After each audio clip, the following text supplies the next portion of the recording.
financial terms in the existing owner's participation agreement for your reference, as well as the benefits of extending the agreement to facilitate the new dealership. With that, we're recommending that you approve the Second Amendment to the existing owner participation agreement between the city and Ford of Upland. That's the end of my report. I'd be happy to answer any questions. I would also like to add that the applicant's representatives, Mark Bertone and Jason Anigan, are here also to speak and also answer any questions that you might have. Great. Thank you very much. Any questions?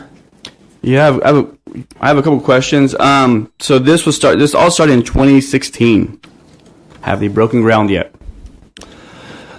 Well, actually, it started in 2014. That was the original owner participation agreement.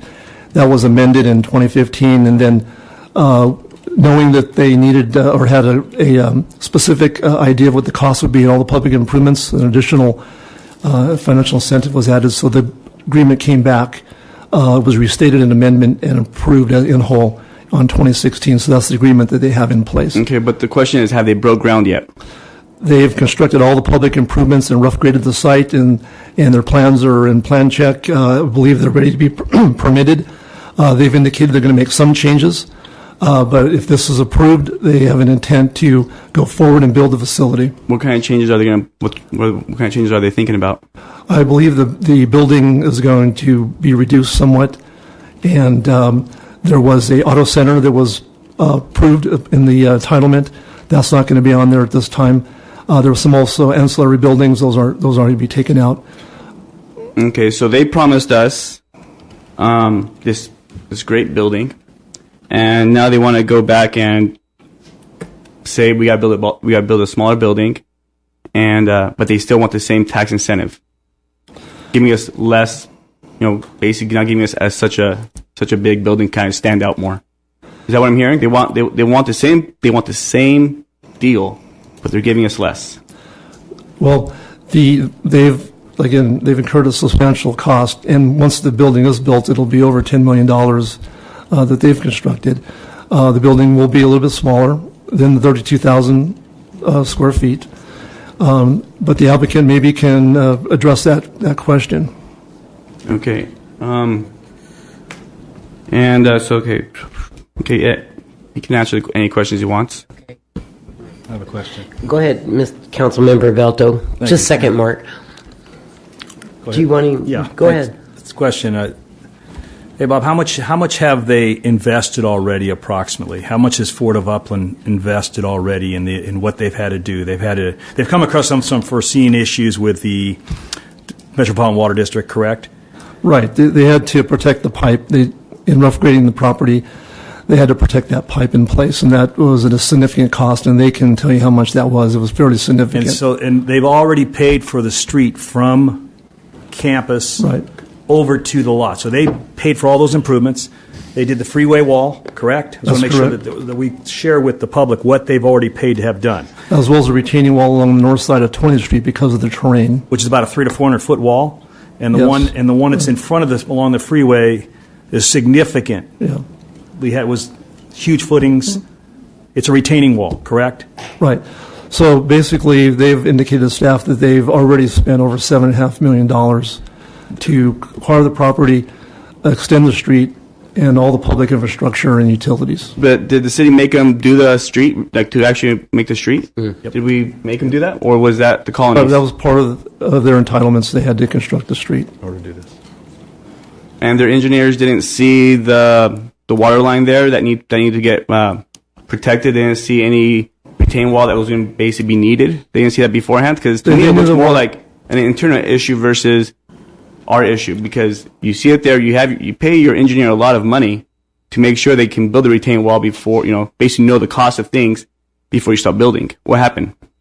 I think that's a response that the applicant should tell you. But in terms of the pipeline, they knew that was there. But the requirements of the MWD to protect that pipe in place was a significant cost that was unanticipated. But they knew it was there, so how can you have to anticipate for these things when you're building such a big building? The applicant's civil engineers can respond to that. Is there any other?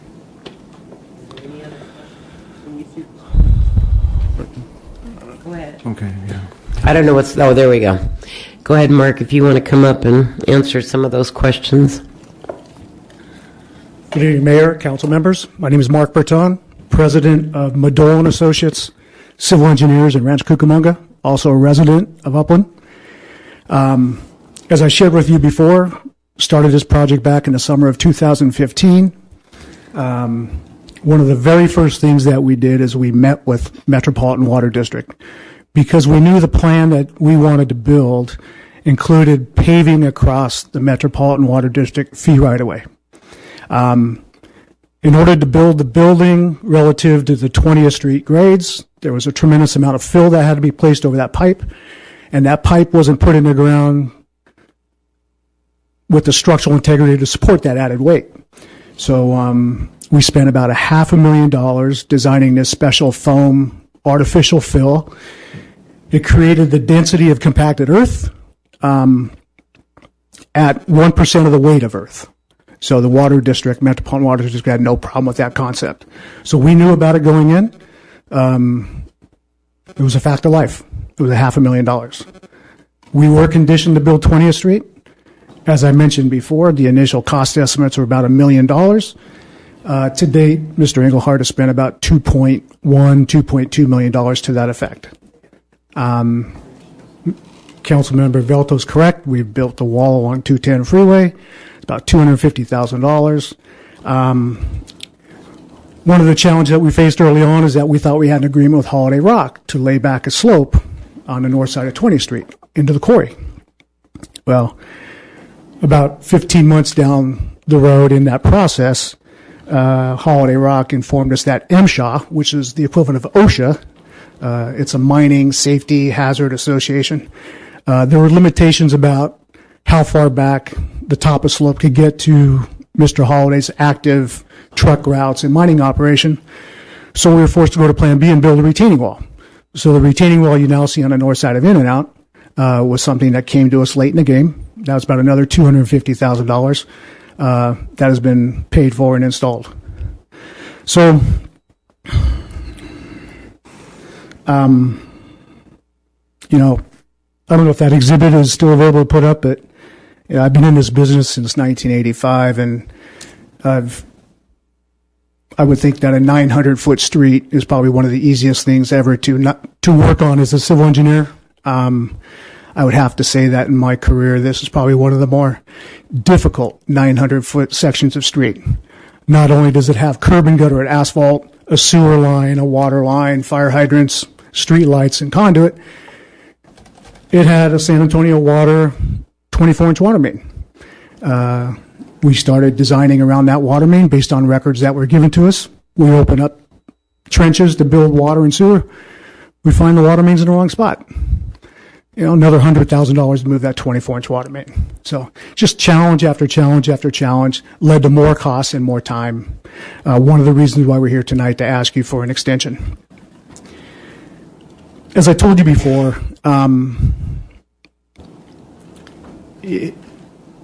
at no time in this process ever did Mr. Engelhardt blink when he was given another $100,000 bill, another $250,000 bill, the second $250,000 bill. He was committed to this project from day one, and when he needed to, he funded every improvement that had to go underground. And I'd say without that commitment from that man, that today we probably, sure, we'd have In-N-Out. The colonies would have stepped up and built 20th Street for In-N-Out. But so did John. You know, he shouldered that burden, and he came through for the city, in my opinion. I'd like to just take a step back. I'm here speaking tonight because John Engelhardt had a prior commitment.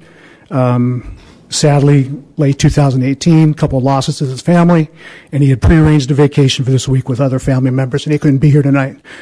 He would like to state that he's very grateful for staff, everything they've done to contribute to getting to this point tonight before you.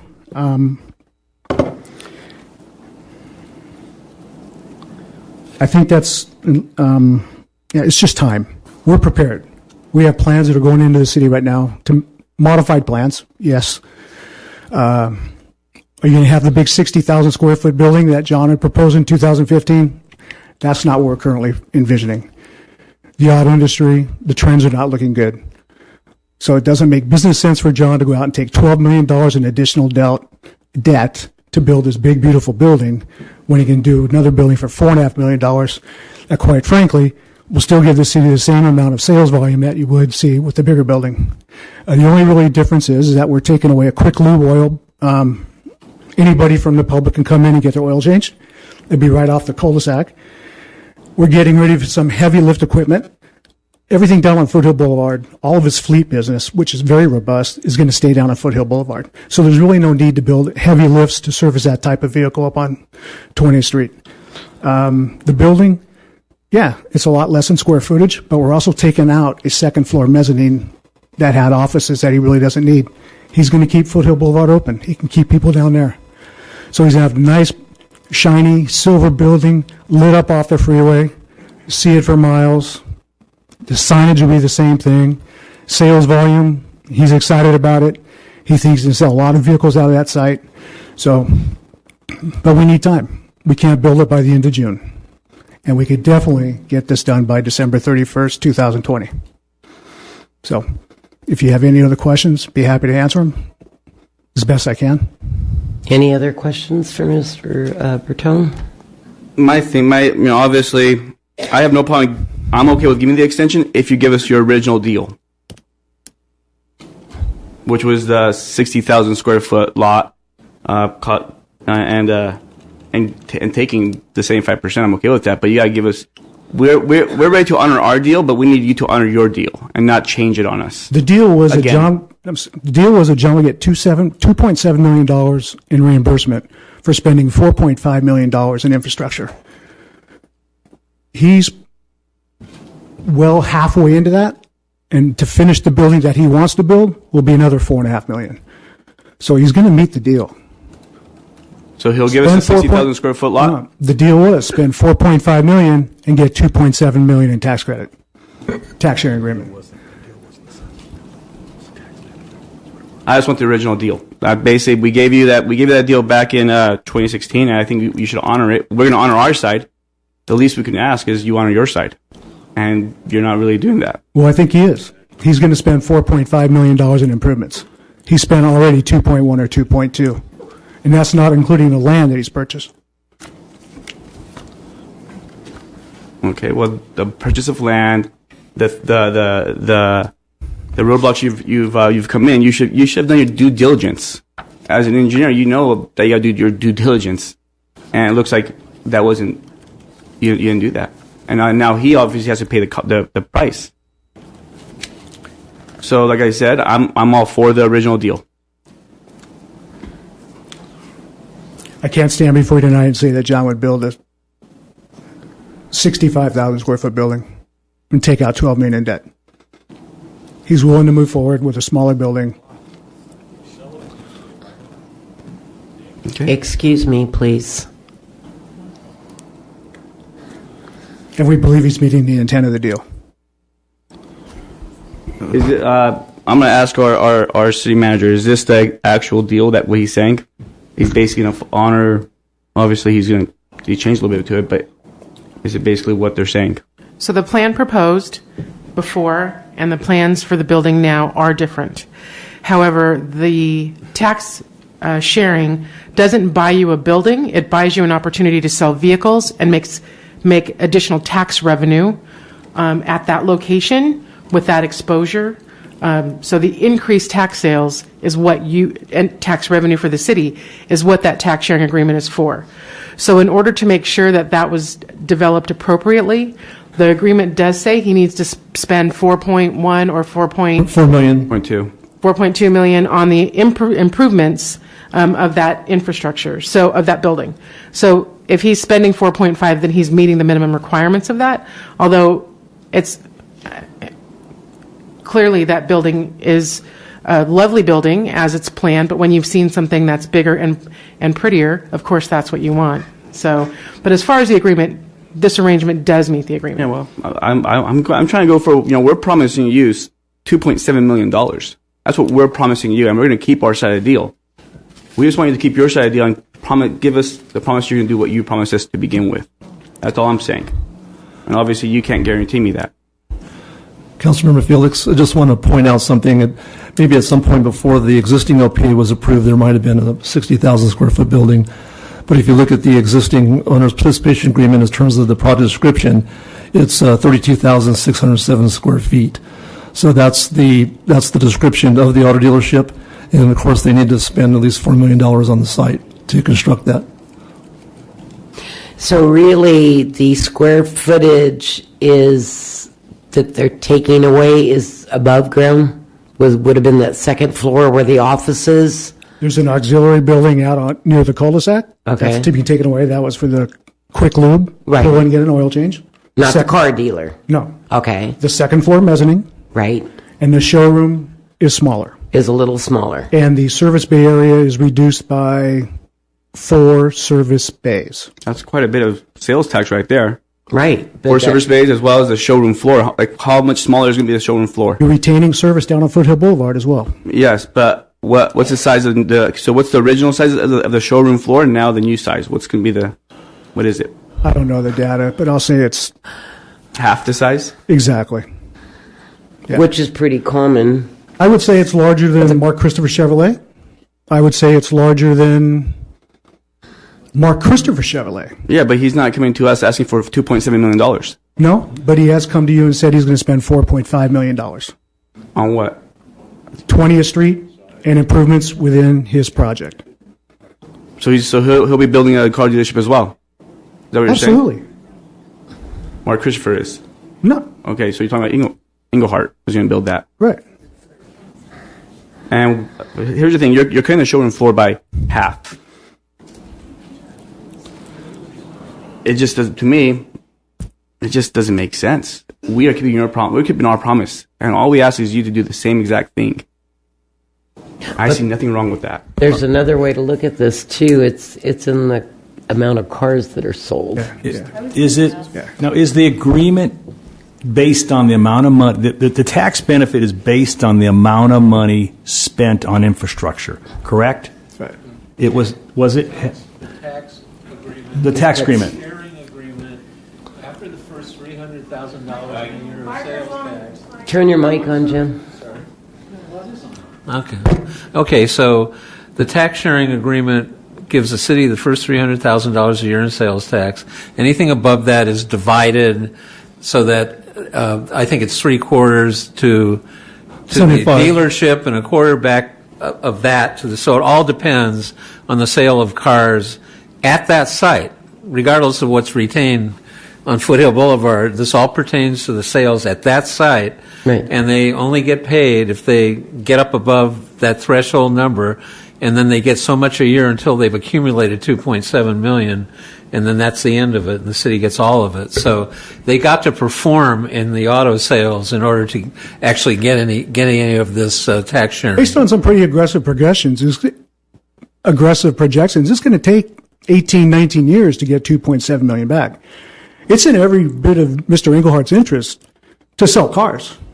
It's also important to know for everybody in the room that today, if the city of Upland collects $100, let's keep it simple, in sales tax revenue from Foothill Boulevard, that number goes down. It never goes down.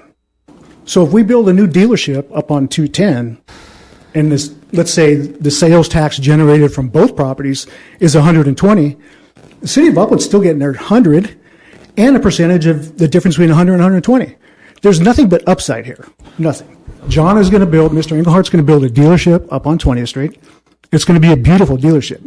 It might be smaller in size of building, but it's still going to be a paved parking lot, beautiful lights, beautiful signage that you could see from a half a mile either direction on the 210 freeway. It'll complement in and out and anything in between very well. This is a win-win.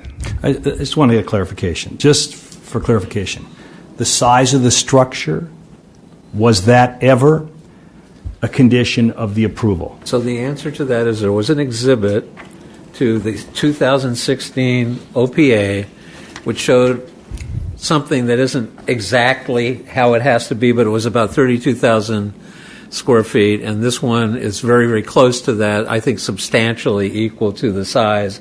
The key criterion was he has to spend $4 million on that building or more to meet the condition. Right. So then, but also I understand that Mr. Engelhardt also going to be adding on in the future, is what I was told, that at the east end, there's going to be a paved area that he is going to be adding another structure onto. I would this personally, Janice, am I correct?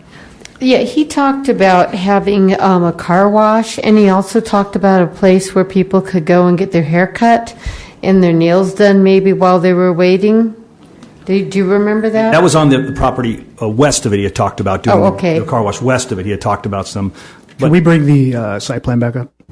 But the understanding was that on the east end of it, he was going to pave it, and then eventually, where it's in the blue probably, in the blue, where he was going to eventually build something else there in the future. So what we've done, we've taken the old building, the building that everybody would love to see constructed.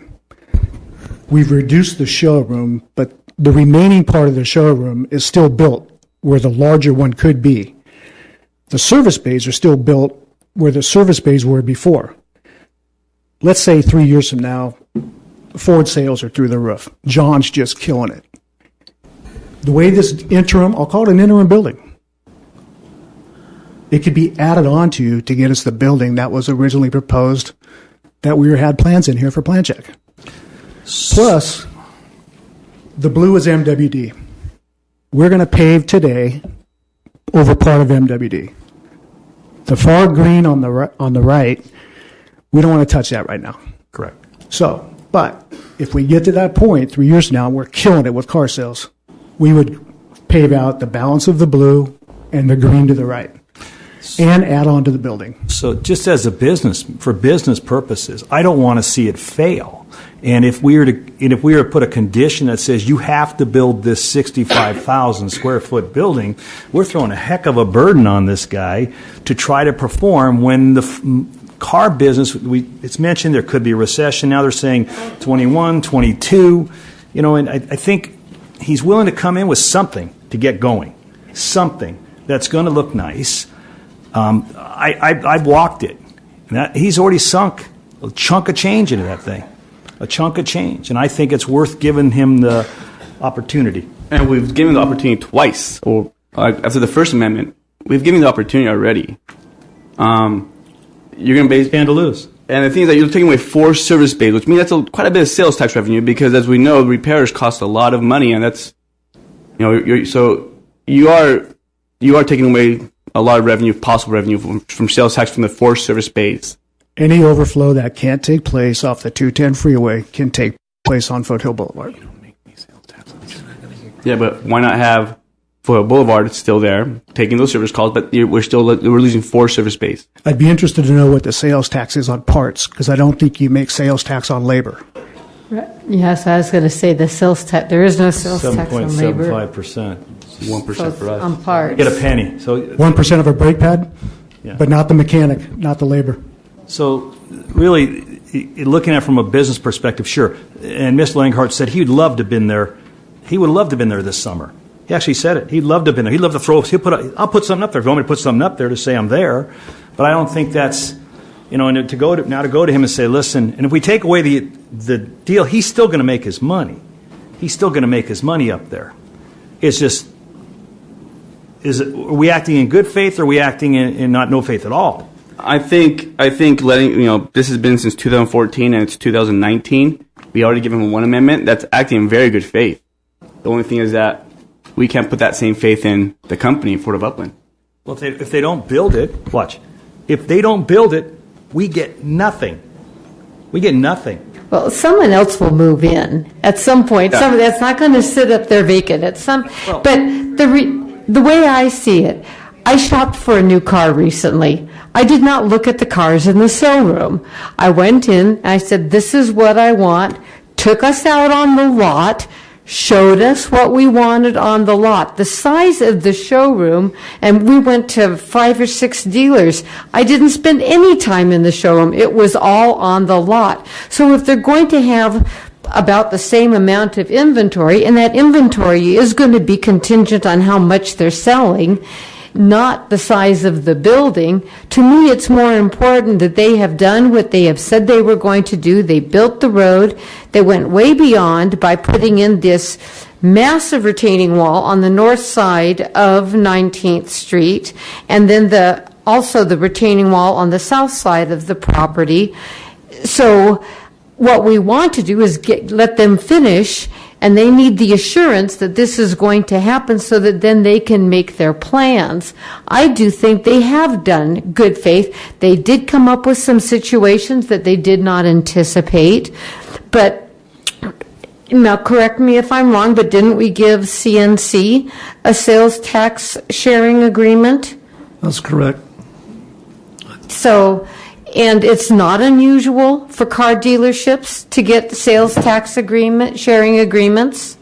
Yes, these are significant investments in relocating and building a brand new dealership. And so it's not uncommon to have a financial incentive for this kind of use. Okay, thank you. So I'm not concerned about the difference in the building, since I've never gone into a building and bought a car on the showroom floor. I've always just said, this is what I want. They said, well, here it is out here. That's where I went, so. So are we going to have the same amount of cars on the facility, on the property? Yes, Councilmember Zuniga. I just want to briefly introduce myself since I just stepped up here. My name is Jason Annigan, and for those of you who don't know me, I'm the attorney for Ford of Upland. Mr. Engelhardt did wish that he could be here tonight. As indicated, he had an unmovable family engagement. We had anticipated being on the earlier council agenda in the month, and so he had cleared that date. He didn't clear this date. But I just want to say a couple of things, and I think that we're getting in the weeds a little bit in terms of the size of this building and looking at, well, what was the original agreement? The original agreement from 2014 or 15, whenever that was, there was a different principle of Ford of Upland at that time. Mr. Engelhardt then regained control on behalf of the Abbott family, which he is a part of.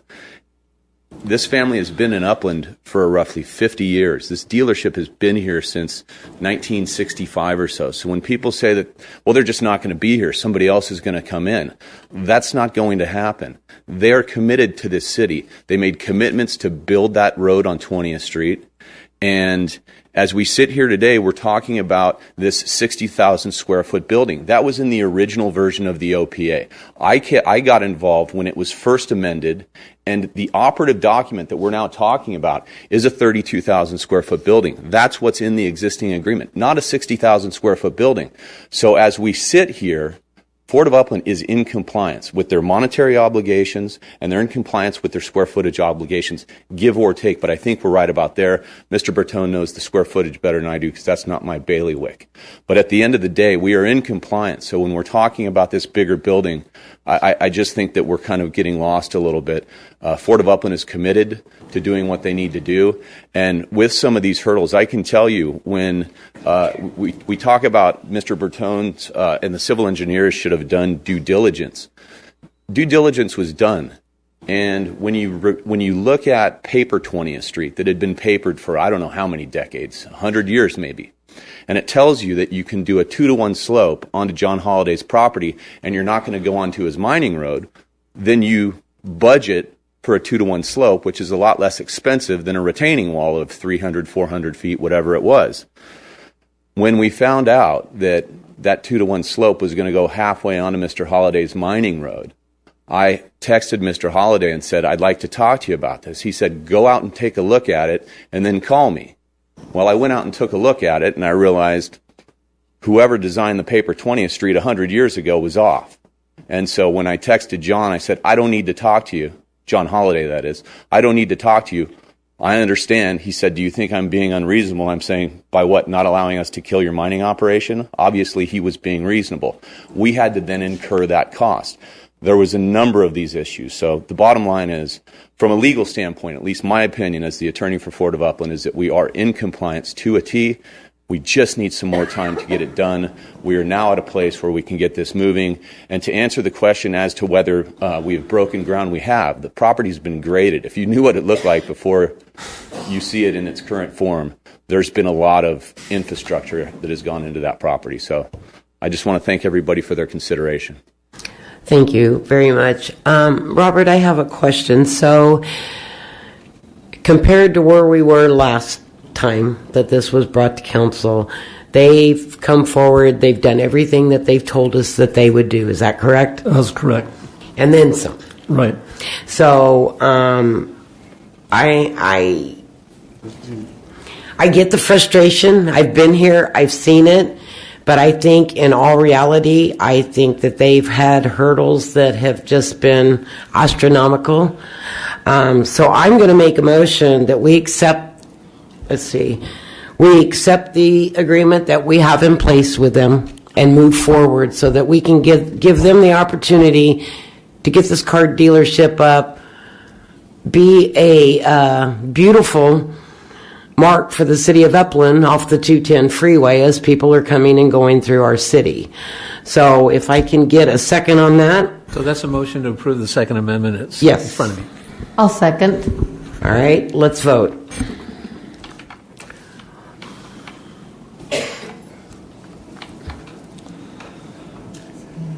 Okay.